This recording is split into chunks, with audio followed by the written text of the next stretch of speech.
रायगड जिल्ह्यामध्ये सध्या पावसानं विश्रांती घेतली आहे। सावित्री नदी सध्या इशारा पातळीच्या खाली आहे, तर महाड आणि नागोठणे शहरातील पाणी सध्या देखील ओसरलेलं आहे। रायगड जिल्ह्यामध्ये सध्या पावसानं विश्रांती घेतल्यामुळे सध्या सावित्री नदी इशारा पातळीच्या खाली वाहते।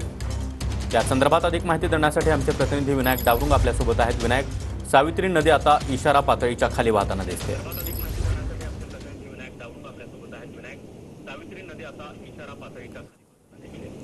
सागर बरोबर आहे। काल रायगड जिल्ह्यात सुद्धा पावसाचा जोर जो आहे तो मोठ्या प्रमाणात पाहायला मिळाला। अनेक शहरांमध्ये पाणी जे आहे ते भरलेलं होतं, परंतु आजची स्थिती थोडी वेगळी आहे। आज पाऊस जो आहे तो थोडासा थांबलेला आहे। सध्या मी सावित्री नदी महाड शहराच्या बाजूने जे वाहते त्या ठिकाणी आहे। आपण पाहू शकतो की सावित्री नदीचं पात्र जे आहे ते सगळ्यात मोठं असं पात्र या नदीचं आहे आणि सध्या या नदीचा प्रवाह आपण जर पाहिला तर इशारा पातळीच्या खाली ही नदी वाहताना आपल्याला पाहायला मिळते। काल या नदीने धोक्याची पातळी जी आहे ती ओलांडली होती आणि महाड शहरामध्ये मोठ्या प्रमाणात पाणी जे आहे ते जमा झालेलं होतं, शिरलेलं होतं आणि आज मात्र पावसाचा जोर जो आहे तो थोडा ओसरलेला आहे आणि त्यामुळे नदीचं रुद्ररूप जे आहे ते काल आपल्याला पाहायला मिळालं होतं। आज मात्र ही नदी थोडीशी संत गतीने वाहताना आपल्याला पाहायला मिळते। इशारा पातळीच्या खाली नदीचा प्रवाह वाहतोय।